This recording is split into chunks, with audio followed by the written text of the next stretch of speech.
है आपसे कि अब तो ऐसा लग रहा है कि ये बुलडोजर जस्टिस सिस्टम बंद होने वाला है, तो ये आपके लिए क्या बैड न्यूज है?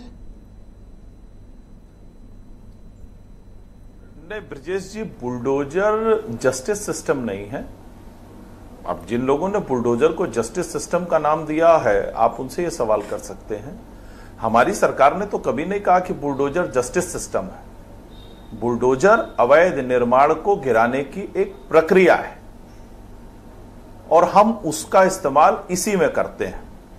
अब मैं आता हूं सुप्रीम कोर्ट के जिस फैसले की बात हो रही है, मेरी आवाज थोड़ी इको कर रही है। हाँ, मैं ठीक कराता हूं, आप कंटिन्यू। सुप्रीम कोर्ट के जिस फैसले, मतलब जो कार्रवाई जी, जो ये अभी सुप्रीम कोर्ट में जो मामला चल रहा, हालांकि अभी फैसला नहीं आया है, लेकिन सुप्रीम कोर्ट में जो उत्तर प्रदेश सरकार ने हलफनामा पेश किया, उसकी सुप्रीम कोर्ट ने तारीफ की है ब्रजेश जी। सुप्रीम कोर्ट ने यह कहा है कि उत्तर प्रदेश सरकार ने जो हलफनामा पेश किया है उसमें अवैध निर्माण को गिराने की बात कही गई है और जो भी कार्रवाई हुई है वो विधि अनुरूप हुई है।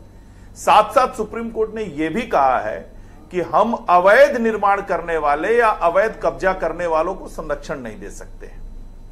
तो कुल मिलाकर यह है कि बुलडोजर जहां भी चला है उत्तर प्रदेश में, वो अवैध कार्रवाई पे, अवैध जो निर्माण है उस पे चला है ब्रजेश जी। अब उदाहरण के तौर पे आप लीजिए, मोहित खान के बेकरी पे बुलडोजर चला तो वो तालाब की जमीन पे बना हुआ था।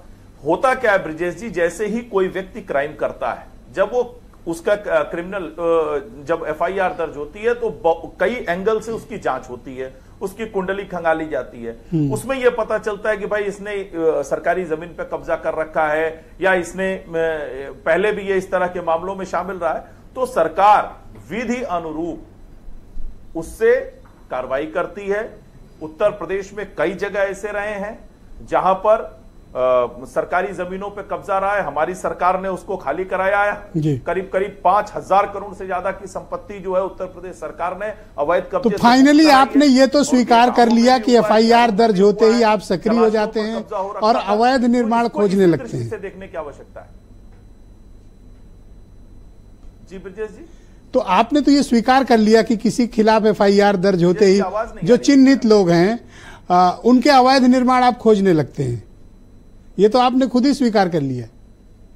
नहीं ब्रजेश जी, देखिए, जैसे किसी के खिलाफ एफआईआर दर्ज हुई और जांच पड़ताल आगे बढ़ती है तो पता चलता है कि नहीं भाई, इसने तो ग्राम समाज के तालाब पे भी कब्जा कर रखा है, इसने गोचर पे भी कब्जा कर रखा है, इसने जो है कोई स्कूल की या कॉलेज की जमीन है उस पर भी कब्जा कर रखा है।